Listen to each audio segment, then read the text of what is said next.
1 مئی 2013۔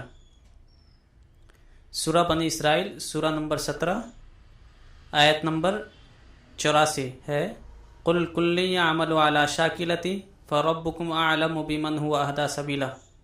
اس کا ترجمہ ہے، کہو کہ ہر ایک اپنے شاکلے پر عمل کر رہا ہے، اب تمہارا رب ہی بہتر جانتا ہے کہ کون زیادہ ٹھیک راستے پر ہے۔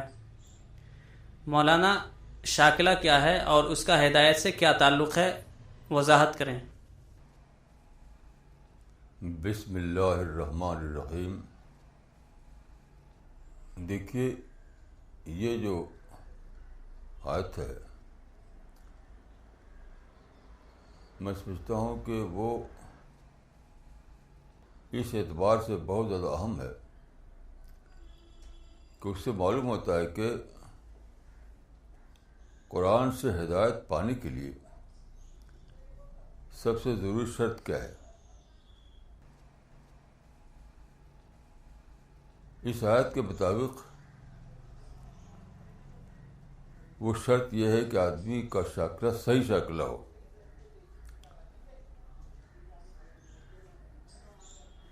اس سے معلوم ہوتا ہے کہ ہر آدمی کا اپنا اس کے حالات کے اعتبار سے ایک شاکلہ بن جاتا ہے۔ تو اپنے شاکلے کو لے کر اگر قرآن کو پڑھے گا تو وہ قرآن کو سمجھ نہیں سکتا۔ اس کی ضروری ہے کہ وہ ربانی شاکلہ سے قرآن کو پڑھے گا، تب وہ قرآن سے ہدایت پائے گا۔ اس آیت سے یہ بات بالکل واضح ہے کہ قرآن سے ہدایت پانے کے لیے ضروری ہے کہ آدمی صحیح شاکلے کے ساتھ قرآن کو پڑھے۔ تو کیا ایک ہوتا ہے صحیح شاکلہ کا مطلب ربانی شاکلہ، قرآن کا مطلوب شاکلہ، اور ایک ہوتا ہے اس کا اپنا شاکلہ۔ تو دیکھیے، شاکلہ کا مطلب ہے، آج کل کی زبان میں اگر میں کہوں تو شاکلہ کا مطلب وہی ہے جو آج کل کہتے ہیں مائنڈ سیٹ۔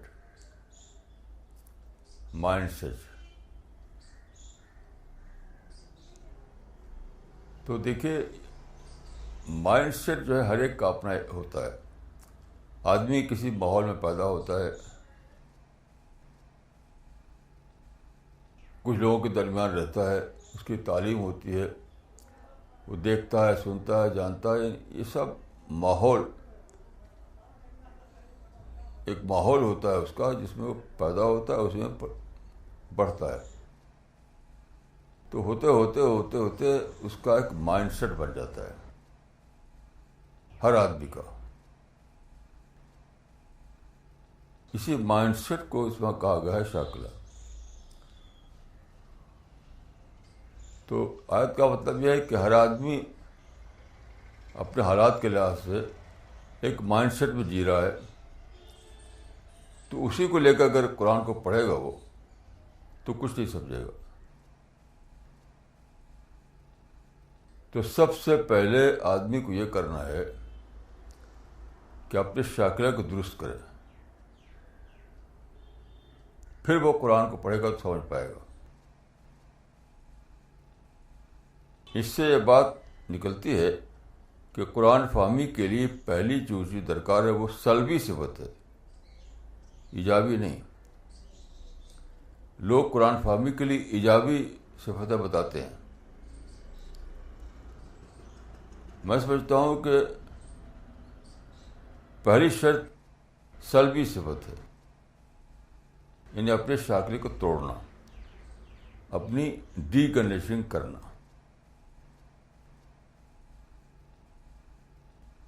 اپنے آپ کو سبجیکٹو تھنکنگ سے نکال کر آبجیکٹو تھنکنگ پر لانا۔ اسی کو میں کہہ رہا ہوں سلبی صفت۔ جب یہ کر لے گا آدمی تو وہ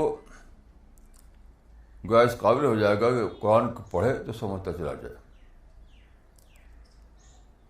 جیسے کلمہ میں بھی دیکھے، پہلی چیز سلبی ہے، پہلے لا الہ آتا ہے۔ لا الہ ایک سلبی چیز ہے، الا اللہ ایجابی چیز ہے، وہی ترتیب یہاں بھی ہے۔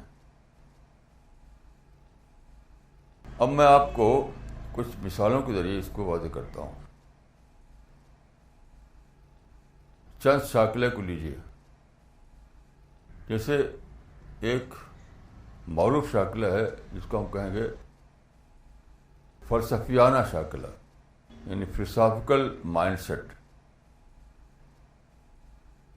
فلسافیکل مائنڈ سیٹ کیا ہے یا فلسفیانہ شاکلہ کیا ہے؟ دیکھیے، فلسفیوں کا جو سوچنے کا طریقہ ہے، ان کا جو وے آف تھنکنگ ہے، وہ یہ ہے کہ وہ حقیقت کلی تک پہنچنا چاہتے ہیں، حقیقت کلی تک۔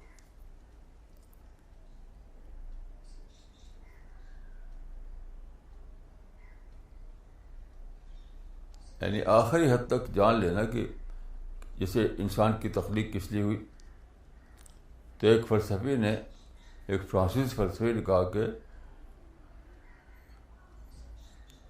تخلیق کی غایت اصلی کیا ہے؟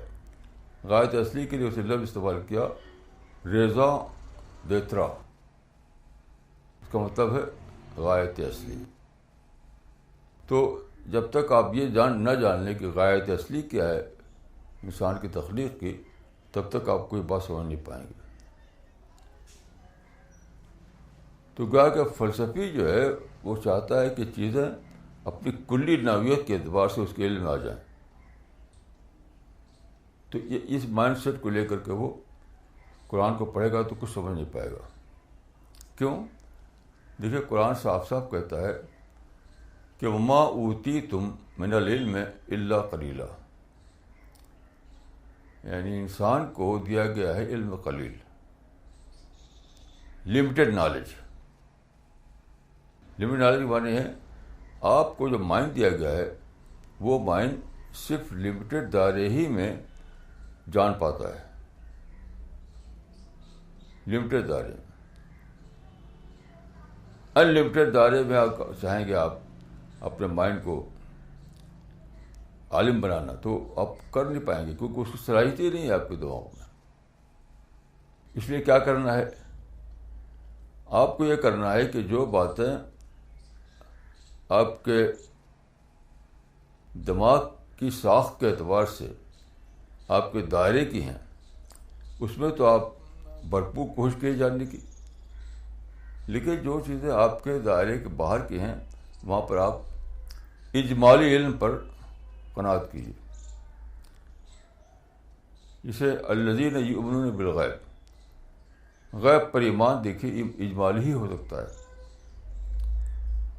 جن لوگوں نے اس معاملے میں حد سے تجاوز کیا، مثلا اللہ کے بارے میں جاننا چاہا کہ وہ عرش پر کس طرح سے، وہ عرش پر جو خدا کا استوا ہے وہ کس طرح سے ہے، خلق اللہ آدم علیہ صورت ہی، صورت خدا کی کیا ہے، جن لوگوں نے یہ سب جاننا چاہا وہ اس سے بہکے، گمراہ ہوئے، کیونکہ وہ فلسفیانہ مائنڈ کو لے کر کے جاننا چاہا ان باتوں کو، یعنی کلی معنوں میں، کلی طور پہ جاننا کہ استوا علی العرش کیا ہے، استوا علی العرش کیا ہے کلی معنوں میں، یا صورت خداوندی کیا ہے کلی معنوں میں،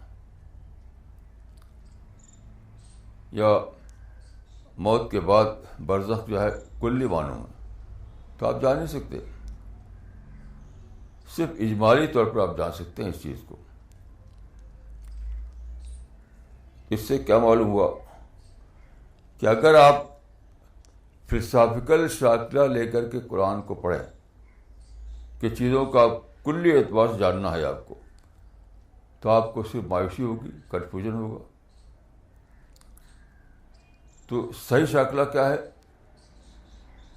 صحیح شاکلہ کیا ہے؟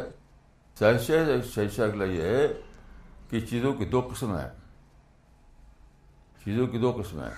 ایک وہ جہاں ہمارے دماغ کی پوری پہنچ ہو سکتی ہے، مثلا ہمارے پہاڑ کیا ہے تو آپ کی پوری پہنچ وہاں تک ہو سکتی ہے، تو آپ پوری طرح جاننے کی کوشش کیجیے ہماری پہاڑ کے بارے میں. لیکن کچھ چیزیں ایسی ہیں جہاں آپ کی پہنچ پوری طرح نہیں ہو سکتی. مثلا برزخ کیا ہے, جنت کہاں واقع ہے, دوزخ کہاں واقع ہے, استواء علی العرش کیا ہے, کیسے خدا اپنی تخت پر استوا کی ہوئی ہے, یہ سب آپ کو اجمالا نہیں ماننا پڑے گا ورنہ آپ بھٹکیں گے. تو یہاں پہ دیکھیے ایک مثال ہے کہ فلسفیانہ شاکلہ لے کر اگر آپ قرآن کو پڑھنا چاہو آپ نے تو آپ کو کنفیوژن ملے گا. تو یہاں آپ کو اپنے شاکلے کی تصحیح کرنی پڑی, کریکشن, اور جو خدا کے کریشن پلان کے مطابق جو صحیح شاکلہ ہے اس شاکلے کے مطابق آپ کو قرآن کا مطالعہ کرنا پڑے گا. ایک مثال لکھیے, اب ایک اور مثال لیجیے, ایک اور مثال لیجیے, ریفارمرس کی مثال. آپ جانتے ہیں کہ ہر زمانے میں ریفارمرس ہوئے ہیں, مصلح ہوئے ہیں, سماجی نظام اور سیاسی نظام کو بنانے کا مزاج لے کے اٹھنے والے ہوئے ہیں. یہ سب لوگ کیا شاکلہ ان کا ہوتا ہے؟ ان کا شاکلہ ہوتا ہے کہ آئیڈیل حکومت, آئیڈیل سماج, آئیڈیل سسٹم. یہ یعنی ارسطو اور افلاطون یعنی ارسطاٹل اور پلیٹو سے لے کر آج تک اسی طرح لوگ سوچتے ہیں. وہ چاہتے ہیں کہ آئیڈیل حکومت بنائیں, آئیڈیل سماج بنائیں, آئیڈیل سسٹم قائم کریں. لیکن آپ دیکھیے پوری تاریخ میں اس طرح کے جتنے لوگ ہیں سب فرسٹریشن کے سامنے کچھ ملا نہیں. اٹھے بڑے جوش و خروش کے ساتھ ہم یہ بنائیں گے وہ بنائیں گے, ہم بڑے فرسٹریشن میں. کیوں؟ انہوں نے معاملے کو غلط شاکلے سے دیکھا. ان کا شاکلہ کیا تھا؟ ان کا شاکلہ آئیڈیلز پر بیس کرتا تھا. حکومت ہو تو آئیڈیل ہو, سماج ہو تو آئیڈیل ہو, سسٹم ہو تو آئیڈیل ہو, انصاف ہو تو آئیڈیل ہو. اس پر ان کا شاکلہ بیس کرتا تھا. لیکن حقیقت واقعہ کیا ہے؟ حقیقت واقعہ یہ ہے کہ انسان کو اللہ تعالیٰ نے دی ہے آزادی. آزادی کی وجہ سے انسان فساد کرتا ہے. وہ جو فرشتوں نے کہا تھا کہ فساد کرے گا, خون پائے گا, اس کا مطلب کیا ہے؟ آپ دے رہے ہیں آزادی, اس کو آزادی مس یوز کرے گا, آزادی کو غلط استعمال کرے گا. اس طرح سے وہ کرپشن کرے گا, فساد کرے گا. تو اللہ تعالیٰ نے آزادی کو منسوخ نہیں کیا. پھر بھی کیونکہ آزادی نہیں تو امتحان نہیں. یہ دنیا کی ٹیسٹنگ گراؤنڈ ہے, دارالامتحان ہے. جب آزادی رہے گی تبھی تو آپ کو ٹیسٹ لیا جائے گا کہ آپ نے صحیح کیا یا غلط کیا. یہ فریڈم آف چوائس جڑی ہوئی ہے امتحان کے مسئلے سے. اب دیکھیے آپ کا مائنڈ سیٹ تو یہ ہے کہ چیزوں کا بالکل آئیڈیل ہونا چاہیے, اور خدا کا جو نقشہ ہے اس کے مطابق چیزیں آئیڈیل ہو ہی نہیں سکتی ہیں. وہ تو جنت میں ہوگا, یہاں تو سب ایسے ہی رہے گا کہ وہ لوگ آزادی ہے وہ مس یوز کرے گا اپنی آزادی کو, لڑائی جھگڑا کریں گے, کرپشن کریں گے, وغیرہ وغیرہ. تو یہاں پر آپ کو یہ کرنا پڑے گا کہ اپنے مائنڈ سیٹ کو صحیح کریں, اس کی تصحیح کریں. اور اس کو آپ صحیح تصحیح کہ ideal can not be achieved. یہ دنیا میں کوئی بھی ideal system, ideal government, ideal سماج بن نہیں سکتا ہے. وہ تو بنے گا جنت میں. تو اس معنی کہ آپ کو جو مائنڈ سیٹ ہے ابھی چاہتا ہے آئیڈیل جسٹس, تب آپ کہیں گے نہیں بھائی آئیڈیل پاسبل نہیں, ورکنگ جسٹس. آئیڈیل جسٹس کے لیے آپ لڑیں گے نہیں. ورکنگ جسٹس اگر مل رہا ہے تو آپ اس پر راضی ہو جائیں گے. یہ بہت بڑا معاملہ ہے. ساری تاریخ وہ لڑتے رہے. کس لیے؟ آئیڈیل جسٹس کے لیے لڑتے رہے. ابھی بھی لڑ رہے ہیں. جسٹس پارٹی کے نام سے مسلم دنیا میں پارٹیاں بنی ہوئی ہیں. اسی نام سے بنی ہوئی پارٹیاں کہ ہمیں جسٹس قائم کرنا ہے. فلسطین کے لوگ کہتے ہیں کہ ہمیں جسٹس دو تو ہم لڑائی جھگڑا نہیں کریں گے. تو جسٹس تو ممکن نہیں ہے. ورکنگ جسٹس ممکن نہیں، یعنی حالات کے لحاظ سے پارشل سینس میں آپ کو جسٹس مل جائے گی. حالات کے اعتبار سے جتنا حالات الاؤ کریں گے اتنی جسٹس. یعنی آپ کے دماغ میں جو بسا ہوا نقشہ جسٹس کا وہ نہیں ملے گا، بلکہ حالات ڈٹرمن کریں گے، حالات کہ کتنی جسٹس مل سکتی ہے، کتنی نہیں ملے گی. اسی کو میں کہہ رہا ہوں ورکنگ جسٹس. تو جب آپ اپنے شاکلے کے لحاظ سے قرآن کا مطالعہ کریں گے تو آپ کہیں گے قرآن تو کہتا ہی نہیں کہ دنیا میں جسٹس قائم کرو. کیسا قرآن یہ ہے؟ تو ادھورا قرآن ہے. قرآن کہتا ہے کہ صبر کرو. ہم صبر کیسے کریں؟ جسٹس جب نہیں ہے دنیا میں، ظلم ہے، تو اب صبر کیسے کریں گے؟ ہم تو لڑیں گے.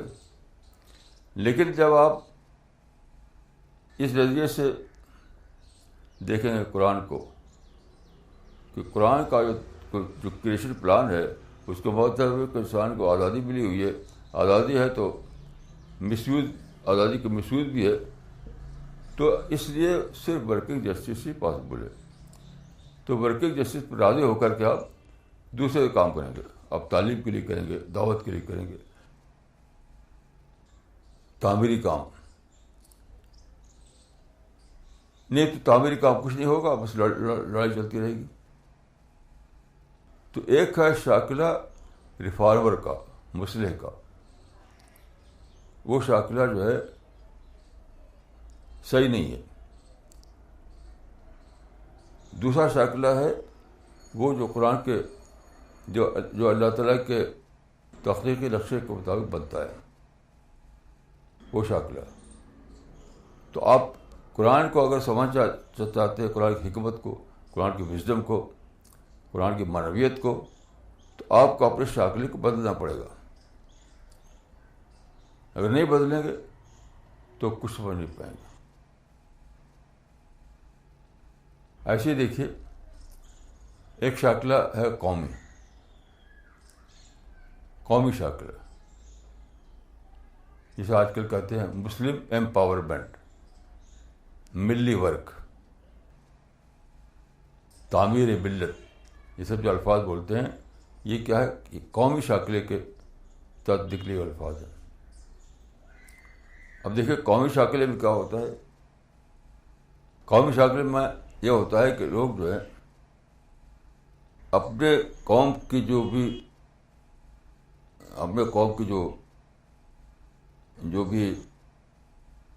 اپنے قوم کو جو نقصان بھگتنا پڑ رہا ہے، جو بھی افتاد آ رہی ہے قوم پر، اس کو ڈالتے ہیں دوسرے کے اوپر. جیسے انڈیا میں آپ دیکھیے مسلمانوں کے ساری بیکورڈنس کو، سارے ان کے پچھڑے پن کو، سب کا الزام دیتے ہیں حکومت پر، ہندوؤں پر، کمیونل جماعتوں پر. یہ قومی سوچ. اب قرآن میں کیا ہے؟ قرآن میں یہ ہے کہ لیس للانسان الا ما سعی، جتنا تم کرو گے اتنے تم پاؤ گے. تو اب دیکھیے یہاں پر ٹکرا جائے گا آپ کا شاکلہ. آپ بلیم دے رہے ہیں دوسروں کو، قرآن کہہ رہا ہے کہ نہیں، بلیم اپنے آپ کو دو. جو تم پر بیت رہا ہے وہ تمہاری اپنی کوتاہی کی قیمت ہے. یعنی you are paying the price of your own misplanning. تم خود اپنی ہی غلطی کے انجام بھگت رہے ہو. تو اب دیکھیے اس سے سارا مسلمانوں کا جو چل رہا ہے اس وقت، کوئی ہندوؤں کو بلیم دے رہا ہے، کوئی یہودیوں کو بلیم دے رہا ہے، کوئی امریکہ کو برا کہہ رہا ہے، ساری دنیا کو مسلمان ہی تو کر رہے ہیں، یہ سب غلط ثابت ہو جاتا ہے. یہ ہے قومی شاکلہ. تو آپ اگر چاہتے ہیں کہ قرآن کے جو اسکیم آف تھنگس ہے اس کو سمجھیں تو قومی شاکلے کو توڑنا پڑے گا، قومی شاکلے کو توڑنا پڑے گا. اور جو قرآن کی اللہ تعالیٰ کے جو اسکیم آف تھنگس ہے اس کے مطابق جو صحیح طرز فکر ہے وہ اپنانا پڑے گا. تب آپ حکمت قرآن کو سمجھیں گے، تب آپ حکمت تخلیق کو سمجھیں گے، تب آپ زندگی کی معنویت کو دریافت کریں گے، تب آپ اپنی قوم کے لیے، انسانوں کے لیے، خود اپنے لیے، ہر ایک کے لیے صراط مستقیم کو پالیں گے. تو دیکھیے ان مثالوں سے یہ بات بالکل واضح ہو رہی ہے کہ شاکلے کی اہمیت کتنی زیادہ ہے قرآن کو سمجھنے کے لیے. قرآن کیا ہے؟ قرآن بک آف گائیڈنس ہے، انسان کو بتاتا ہے، انسان کو رہنمائی دیتا ہے کہ دنیا میں انسان کس طرح رہے. قرآن جو ہے بک آف گائیڈنس ہے، دنیا میں انسان کس طرح رہے. تو آپ کا شاکلہ کچھ اور ہو اور خدا کا شاکلہ سے مطابقت نہ رکھتا ہو تو آپ کو لگے کہ بھئی بک آف گائیڈنس کیسی ہے، اس میں تمہارے مسئلے کا حل ہی نہیں ہے. اپنے ذاتی شاکلے کے اعتبار سے آپ کو قرآن جو ہے لگے گا کہ ہمارا کام نہیں بن رہا ہے اس سے. تو آپ کیا کریں گے؟ قرآن کو بنا دیں گے کتاب مقدس اور ہدایت دیں کہیں اور سے. یہی تو سب ہو رہا ہے. اس وقت مسلمانوں نے قرآن کو بنا دیا ہے کتاب مقدس. ہدایت دے رہے ہیں کہاں سے؟ Human right activism, human right کا جو کانسیپٹ ہے اسے دے رہے ہیں. سارا مسلمانوں کا ایسا جو طریقے چل رہی ہے نا، ان سب کی جو لاجک ہے، ان سب کا جو جسٹیفیکیشن ہے وہ لے رہے ہیں ہیومن رائٹس کے جو کانسیپٹ ہے اس سے. مطلب سیکولرزم سے لے رہے، سیکولرزم پہ. وہ کانسیپٹ سیکولر کانسیپٹ ہے، وہ قرآن اسلام کے خلاف ہے، قرآن کے خلاف ہے، اللہ تعالیٰ کی اسکیم کے خلاف ہے. یعنی اللہ تعالیٰ کے اس میں ہیومن ڈیوٹیز کی اہمیت ہے، لیکن ان لوگوں نے رکھ دیا ہیومن رائٹس کی اہمیت. اللہ تعالیٰ چاہتا ہے کہ لوگ ڈیوٹی کانشیس ہوں، یہ لوگ بنا رہے ہیں رائٹ کانشیس. تو آپ ہدایت کہاں سے لے رہے ہیں؟ ان لوگوں سے لے رہے ہیں جو انسان کو رائٹ کانشیس بنا رہے ہیں. مجھے نہیں، اور قرآن سے نہیں لے رہے. جب قرآن سے آپ کو آپ کے شاکلے کے مطابق قرآن سے ہدایت نہیں مل رہی ہے تو آپ قرآن کو چھوڑ تو سکتے نہیں.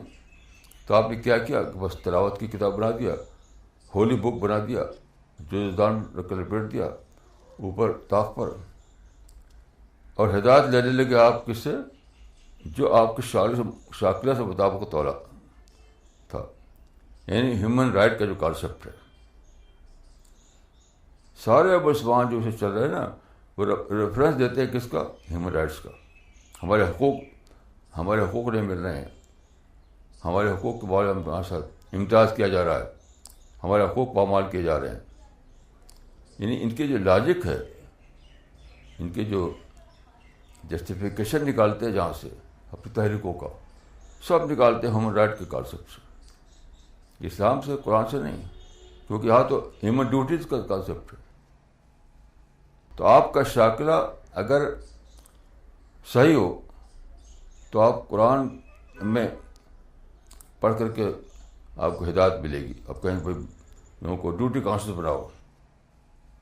اور اگر شاکلہ بگڑا ہوا ہے تو آپ کہیں گے بھائی اصل چیز تو رائٹس ہے، لوگوں کو ہمیں رائٹ کانشیس بنانا ہے. اب اس پر آپ طریقے چلائیں گے. یہ کر رہے ہیں سب کہ قرآن کو بنا دیا کتاب معذور اور طریقہ چلا رہے ہیں ہیومن رائٹ کے کانسیپٹ کے اوپر. تو دیکھیے یہ آیت جو ہے یہ بےحد اہم ہے اس معاملے میں کہ یعنی قرآن فہمی کے معاملے میں. اس میں وَرَبُّكُمْ أَعْلَمُ بِمَنْ هُوَ أَهْدَىٰ سَبِيلًا، اس کا مطلب کیا ہوا؟ ایک ہے شکل انسانی، ایک ہے شکل خداوندی. شکل انسانی جو ہے وہ بگڑا ہوا شکل ہے، شکل ربانی جو ہے شکل خداوندی وہی صحیح شکل ہے، وہی ہدایت والا شکل ہے. اس آیت کے مطابق دو شاکلیں ہیں، ایک شاکل انسانی، ایک شاکل خداوندی. شاکل انسانی جو ہے اس میں کنفیوژن ہے، اس میں بٹکاؤ ہے، اس میں ٹینشن ہے. اور جو شاکل خداوندی ہے اس میں ہدایت ہے، اس میں یقین ہے، اس میں صحیح نقطہ نظر ملتا ہے آپ کو زندگی کے معاملے میں.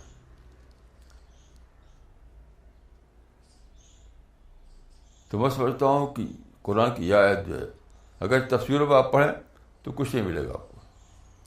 ساری تفسیریں ڈگ ڈالی، کچھ بھی نہیں ملے گا سوائے وہام کے. ایک تجربہ آپ کر کے دیکھ لیجیے اسی آیت کو. آپ کے کمپیوٹر میں ساری تفسیریں موجود ہیں، نکال کے دیکھیے، سوائے وہام کے کچھ بھی نہیں. حالانکہ قرآن کی آیت جو ہے بے حد اہم آیت ہے. یہ تو کلید قرآن ہے، کلید قرآن ہے. تو دوسری بہت سی آیتیں اسی طرح ہے جو تفسیروں میں غیر واضح ہیں. وہی معاملہ اس آیت کا بھی ہے. کوئی جو تفسیریں کی گئیں اس آیت کی، کچھ بھی آپ کو اس میں رہنمائی نہیں ملے گی، کچھ بھی روشنی نہیں ملے گی، اس میں کچھ بھی آپ کو کلید نہیں ملے گی، کلید. تو بتائیے کیسی عجیب بات ہے کہ اللہ نے قرآن اتارا ہدایت کے لیے اور لوگ اسے ہدایت نہیں پا رہے ہیں، صرف مقدم بنا کے رکھ دیا ہے. اب دیکھیے ہمارے ساتھی قرآن کو تقسیم کرتے ہیں، قرآن کا ترجمہ، تو صرف مسلمان ہیں جو اس پہ اعتراض کرتے ہیں. غیر مسلم تو اس کو بڑے ادب سے لیتے ہیں، یعنی کہتے ہیں یہ تو بےربتی ہے قرآن کی. یہ شیطان نے سکھایا ہے